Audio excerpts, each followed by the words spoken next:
Hello everyone और आपका स्वागत है हमारे YouTube चैनल अतुल इंस्टीट्यूट पर। आज से हम लोग फिजिक्स सब्जेक्ट का आप लोगों के लिए CBSE टर्म 2 का वीडियो कोर्स लेकर आ रहे हैं, जो कि आपको पहले भी बताया गया था कि हमारे चैनल के माध्यम से आप लोगों तक फिजिक्स, केमिस्ट्री, मैथ्स और बायोलॉजी सब्जेक्ट का CBSE टर्म 2 का वीडियो कोर्स आप तक पहुंचेगा। तो बाकी सब्जेक्ट का आप लोगों तक पहुंच भी रहा होगा और आप लोग उसको देख भी पा रहे होंगे। तो आज से हम लोग फिजिक्स का स्टार्ट करते हैं और हम लोग के पास जो पहला चैप्टर है जो टर्म 2 के लिए है वो आपका इलेक्ट्रोमैग्नेटिक वेव का है। यहाँ पर हम रिटन फॉर्म में नोट्स लिखे हुए हैं ताकि आप लोगों का समय बचेगा और आप उसको प्रॉपर वे में नोट्स तैयार कीजिएगा और जैसे हम समझाते चलेंगे उसको समझते चलिएगा, नोट्स तैयार करते चलिएगा, कहीं से कोई दिक्कत नहीं होगा। चलिए हम लोग स्टार्ट करते हैं।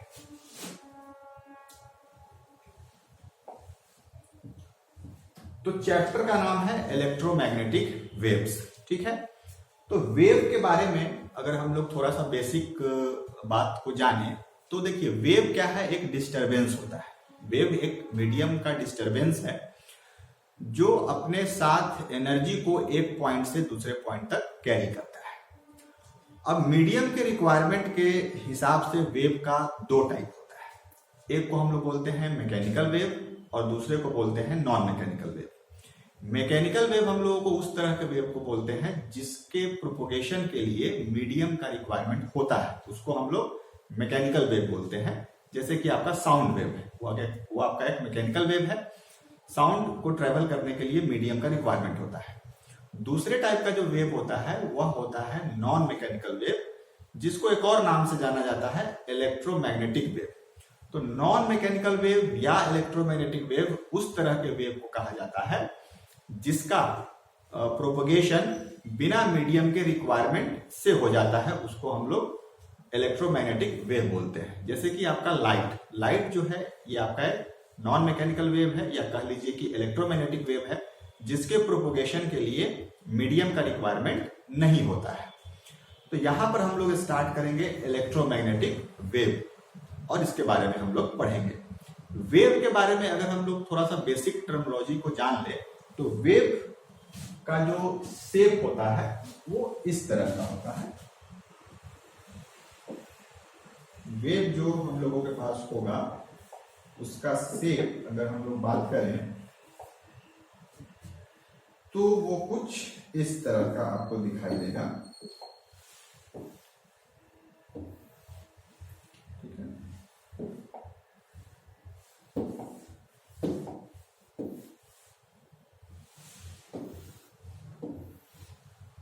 इस तरीके से ये इसका कहलाता है, ये वाला लाइन मीन पोजीशन। और मीन पोजीशन से जितना ऊपर और जितना नीचे ये वेव का पार्ट होता है इसको हम लोग बोलते हैं एम्पलीट्यूड, और इसको लिखा जाता है ए से। और ये कहलाता है वेव का एक साइकिल। इसके बाद इसमें होता है टाइम पीरियड। तो वेव को एक साइकिल कंप्लीट करने में जितना समय लगता है उसको हम लोग उसका टाइम पीरियड बोलते हैं। और एक टर्म होता है फ्रीक्वेंसी। तो एक सेकेंड में जितना ऐसा साइकिल कंप्लीट होता है उसको हम लोग बोलते हैं फ्रीक्वेंसी, एक सेकेंड में। और एक होता है वेवलेंथ। तो वेवलेंथ होता है कि एक टाइम पीरियड में वेव आपका एक्स डायरेक्शन में जितना डिस्टेंस ट्रेवल कर लेती है उसको बोला जाता है वेवलेंथ। तो यहां से लेकर यहां तक का जो डिस्टेंस होगा ये डिस्टेंस क्या कहलाएगा? वेवलेंथ कहलाएगा, जिसको हम लोग लैम्डा से डिनोट करते हैं। उसके बाद एक रिलेशन होता है वेव के स्पीड में और लैम्डा में और उसके फ्रीक्वेंसी में। तो अगर हम मान लेते हैं कि वेव का स्पीड क्या है? v है, तो इसका जो रिलेशन होता है लैम्डा और फ्रीक्वेंसी के साथ वो होता है लैम्डा इंटू एफ। तो v बराबर क्या होता है? लैम्डा इंटू एफ, यानी कि speed of wave is equal to wavelength of wave into frequency of wave. और एक रिलेशन और आप लोग जानते होइएगा कि जो टाइम पीरियड होता है वो फ्रीक्वेंसी का रेसिप्रोकल होता है, t बराबर 1/f, या इसको आप कह सकते हैं f बराबर 1/t। ये सब आपका वेव में यूज होने वाला जनरल टर्म है, ये सब आपको पता भी होगा, और अगर नहीं भी पता है तो यहां से आप समझ सकते हैं। इसके बाद हम लोग देखते हैं कि अभी हम लोग पढ़ने जा रहे हैं इलेक्ट्रोमैग्नेटिक वेव। तो इलेक्ट्रोमैग्नेटिक वेव में सबसे पहले हम लोग ये जानेंगे, आप लोग चैप्टर का नाम लिख लीजिएगा, इलेक्ट्रोमैग्नेटिक वेव, जिसको हम लोग EMW शॉर्ट फॉर्म में बोलेंगे। तो सबसे पहले हम लोग इसमें जानेंगे कि इलेक्ट्रोमैग्नेटिक वेव के प्रोडक्शन के लिए सोर्स क्या है, किस तरह के सोर्स से इलेक्ट्रोमैग्नेटिक वेव का प्रोडक्शन होता है। तो इसमें आपको पॉइंट वाइज चीजें सब लिखा हुआ है। तो देखिए पहला पॉइंट क्या है, इसमें कह रहा है कि the rest charge produces only electric field. जो हम लोग के पास रेस्ट चार्ज होगा ना, यानी कि कहीं पे कोई चार्ज रखा हुआ है और रेस्ट पर है, तो ये अपने आसपास इलेक्ट्रिक फील्ड प्रोड्यूस करता है। दूसरा पॉइंट है कि the charges which are moving with a constant velocity या speed produces both electric and magnetic field. और वैसा चार्ज जो कांस्टेंट स्पीड से मूव कर रहा है तो वो दोनों प्रोड्यूस करेगा, इलेक्ट्रिक फील्ड भी और मैग्नेटिक फील्ड भी। थर्ड पॉइंट यहां पर आप देख पा रहे हैं कि द एक्सेलरेटेड चार्ज, और अगर हम लोगों के पास एक्सेलरेटेड चार्ज होगा, यानी कि चार्ज के पास एक्सेलरेशन होगा, यानी कि उसका स्पीड चेंज कर रहा होगा, produces a time varying electric and magnetic field. Time varying यानी कि समय के साथ बदलने वाला इलेक्ट्रिक और मैग्नेटिक फील्ड प्रोड्यूस करेगा, जबकि ऊपर में जो इलेक्ट्रिक और मैग्नेटिक फील्ड प्रोड्यूस होगा वो समय के साथ बदलेगा नहीं। लेकिन अगर आपके पास एक्सीलरेटेड चार्ज होगा तो वह accelerated charge time varying electric और मैग्नेटिक फील्ड प्रोड्यूस करता है। और इलेक्ट्रोमैग्नेटिक वेव जो होता है वो इलेक्ट्रिक और मैग्नेटिक फील्ड का ही वेरिएशन है समय के साथ, उसी को हम लोग इलेक्ट्रोमैग्नेटिक वेव बोलते हैं। तो इसमें हम लोग देख सकते हैं कि आपने ऑल्टरनेटिंग करंट चैप्टर में एक एलसी सर्किट पढ़ा होगा, और वो एलसी सर्किट जो होता है वो एलसी ऑक्सीलेटर के जैसे काम करता है। और यही एलसी ऑक्सीलेटर जो है ना, ये सोर्स होता है किसका, एक्सीलरेटिंग चार्ज का। एक्सीलरेटिंग चार्ज का जो सोर्स होगा वो क्या होगा, एलसी ऑक्सीलेटर होगा। और इसी एक्सीलरेटिंग चार्ज से हम लोगों को इलेक्ट्रोमैग्नेटिक वेव का प्रोडक्शन होगा, क्योंकि एक्सीलरेटेड चार्ज ही इलेक्ट्रोमैग्नेटिक वेव क्या करती है, प्रोड्यूस करती है। इसके बाद हम इलेक्ट्रोमैग्नेटिक वेव के रिप्रेजेंटेशन पे आते हैं, ग्राफिकल रिप्रेजेंटेशन पे, कि उसको ग्राफिकली कैसे रिप्रेजेंट करेंगे। तो देखिए यहां पर 3 एक्सिस बना हुआ है, ये आपका एक्स एक्सिस है, ये आपका वाई एक्सिस है, और ये आपका जेड एक्सिस है। इसमें इलेक्ट्रिक फील्ड के वेरिएशन को हम लोग दिखाए हैं वाई एक्सिस पर, ठीक है, और मैग्नेटिक फील्ड के वेरिएशन को हम लोग दिखाए हैं जेड एक्सिस में, ठीक है। तो ये जो एरो देख रहे हैं ये आपके वेरिएशन को दिखा रहा है कि जैसे हम इसमें आगे जा रहे हैं, इलेक्ट्रिक फील्ड इंक्रीज किया, फिर डिक्रीज किया, जीरो हुआ, फिर निगेटिव में इंक्रीज किया, फिर डिक्रीज किया, इस तरीके से। तो इलेक्ट्रिक फील्ड का वेरिएशन आपका पॉजिटिव वाई में है, और मैग्नेटिक फील्ड का जो वेरिएशन है वो आपका पॉजिटिव जेड में है। तो ये दोनों वेरिएशन वाई और जेड एक्सिस पर है।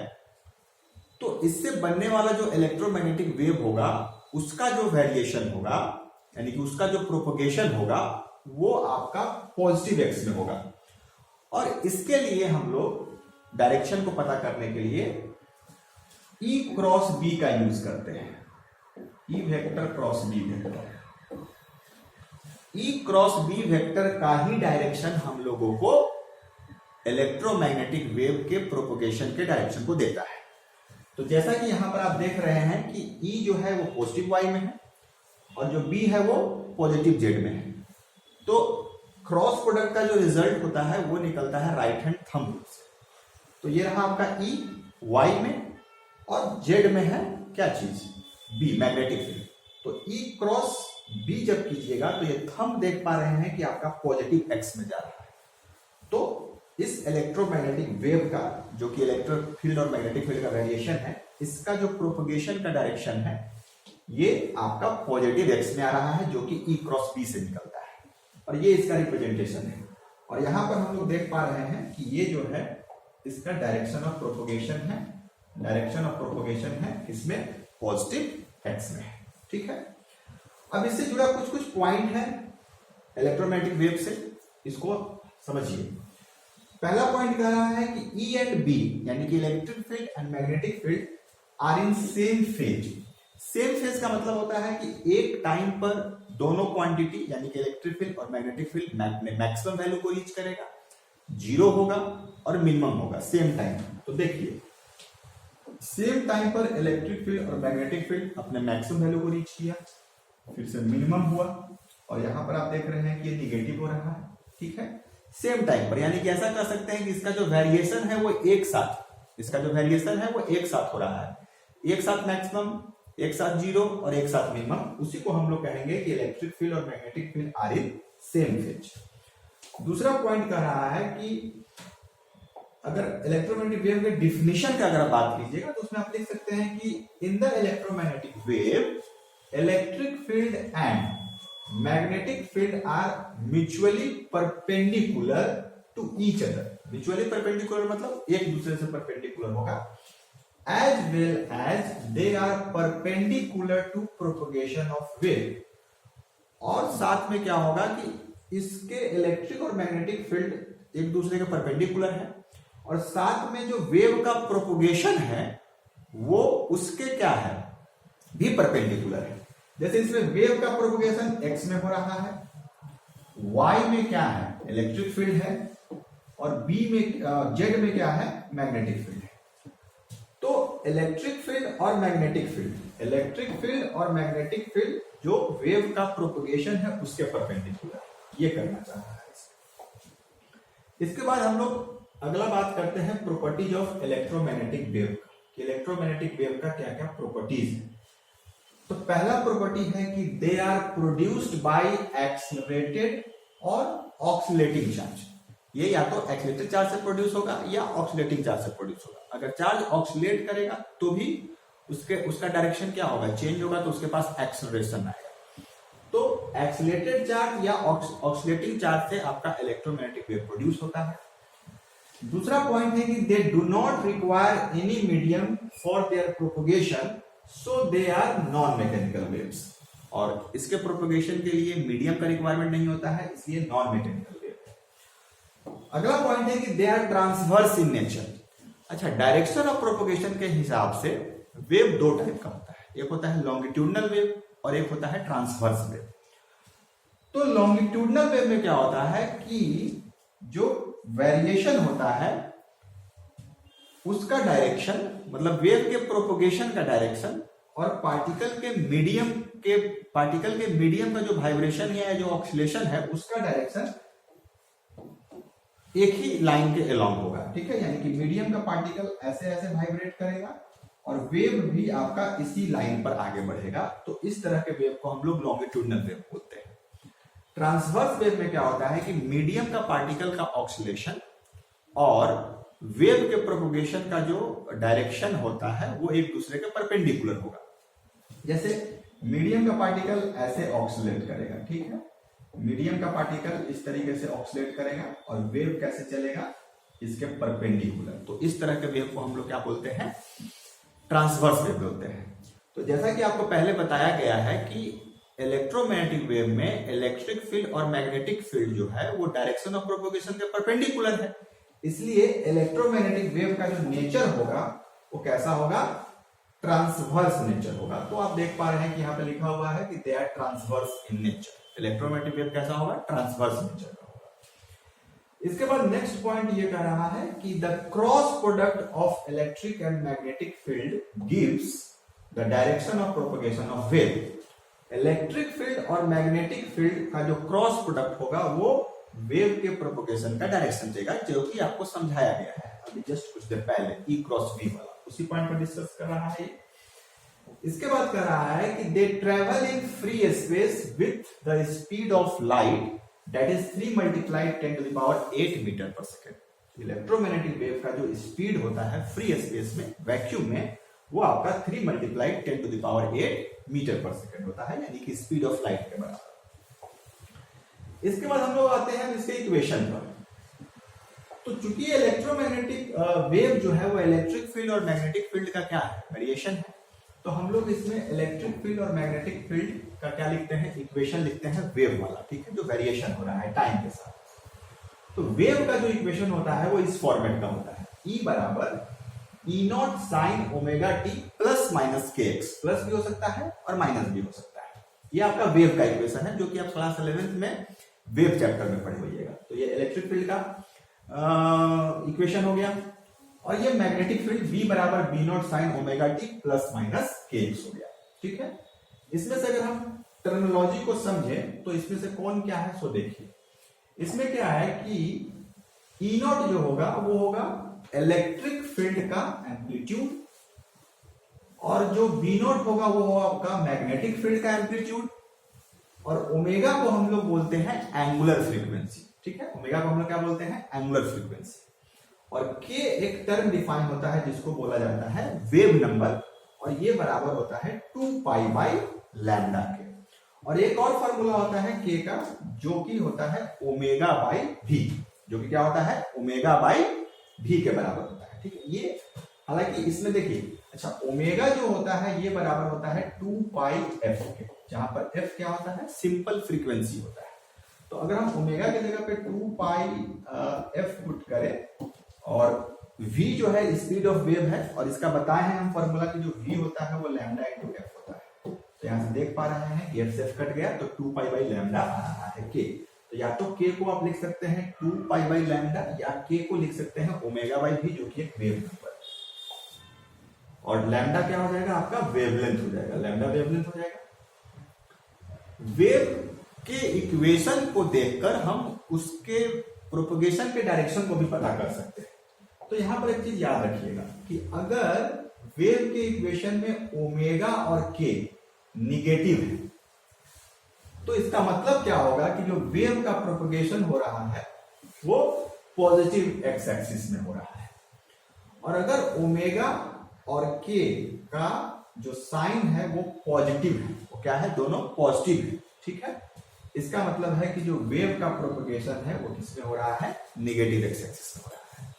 तो यहां पर हम ओमेगा और के डायरेक्शन के साइन को देखकर हम वेव के प्रोपगेशन का एक्सिस डिसाइड कर सकते हैं।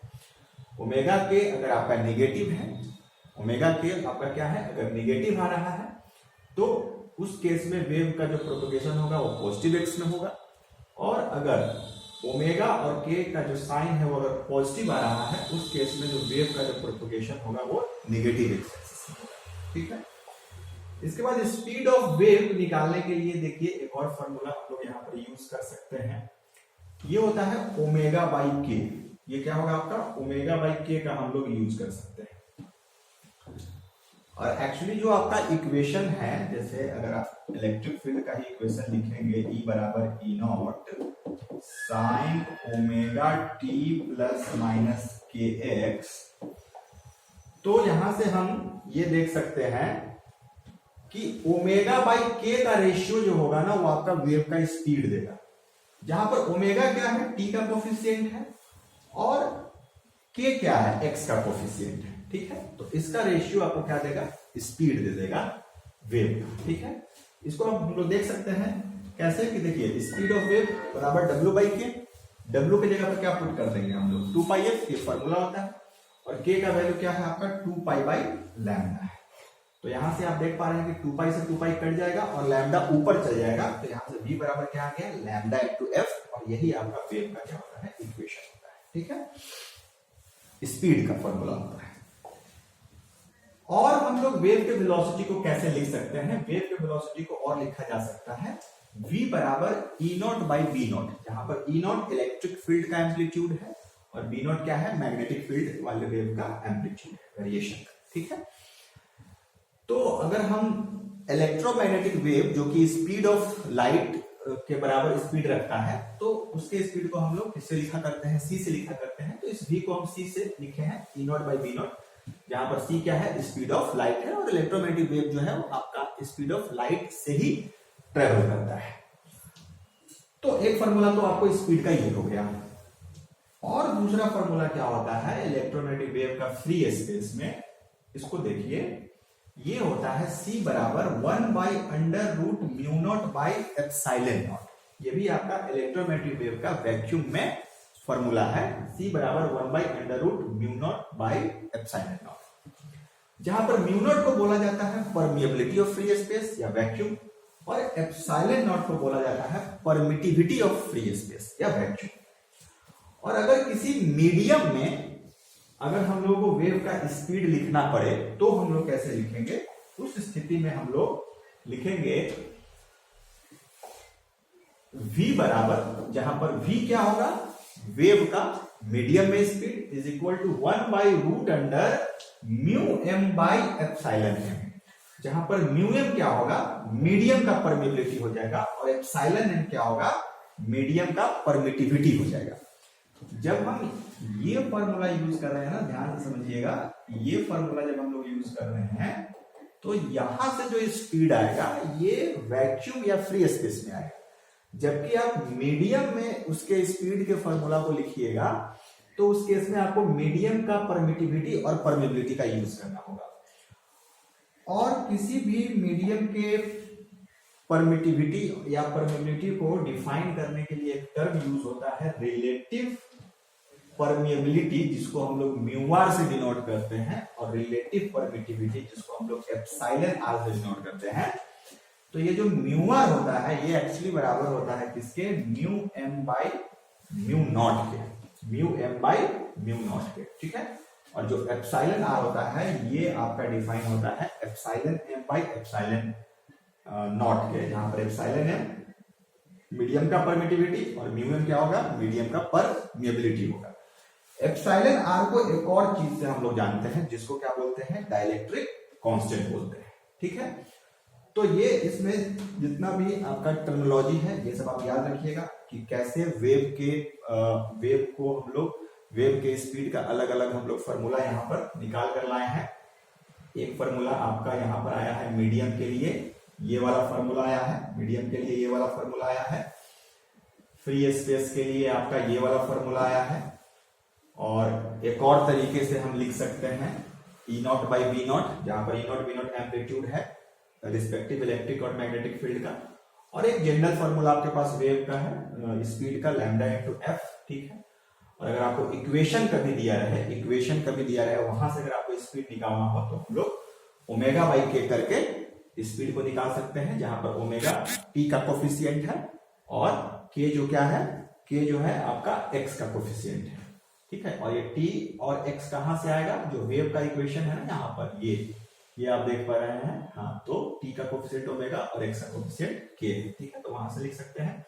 वेव नंबर क्या है इसको आप लोग याद रखिएगा कि 2π/λ होता है, और ओमेगा बाई भी हो सकता है, ठीक है। इसके बाद जो हमने यहाँ पर आपको बताया कि इलेक्ट्रोमैग्नेटिक वेव का प्रॉपर्टीज क्या क्या होता है, तो उसको आपको लर्न करके रखना है। फिर से क्या है कि इलेक्ट्रोमैग्नेटिक वेव का डिफिनीशन क्या है, तो डिफिनीशन के लिए हम लोग इस डिफिनीशन को लिख सकते हैं। ये जो पॉइंट है कि the electromagnetic wave, electric field and magnetic field are mutually perpendicular to each other as well as they are perpendicular to propagation of wave। ये आपका रिप्रेजेंटेशन है ग्राफिकली इलेक्ट्रोमैग्नेटिक वेव का, और कैसे E क्रॉस P करके हम लोग इसके डायरेक्शन को फाइंड आउट करते हैं, ये है। और यहाँ पर हम लोग पढ़े थे कि इलेक्ट्रोमैग्नेटिक वेव्स का सोर्स क्या होता है, किससे प्रोड्यूस करता है। तो ये एक्सीलरेटेड चार्ज जब भी होगा तभी भी आपका इलेक्ट्रोमैग्नेटिक वेव का प्रोडक्शन होगा। तो आज का सेशन हम लोग यहीं तक रखते हैं। अब नेक्स्ट सेशन में कुछ हम लोग डेरिवेशन वाला पार्ट हम लोग इसमें करेंगे, जिसमें एनर्जी डेंसिटी वगैरह के बारे में क्या करेंगे, पढ़ेंगे। तो आप इसको प्रॉपर वे में नोट्स बनाइए और समझिए और नोट्स को अच्छे से लिखिए। फिर हम लोग नेक्स्ट लेक्चर में इसे आगे कंटिन्यू करेंगे। तो हमारे चैनल को आप लोग क्या कीजिए, लाइक कीजिए और सब्सक्राइब कीजिए, और अधिक से अधिक इसको शेयर कीजिए ताकि और लोगों को इसका एडवांटेज मिल सके। Okay, thank you.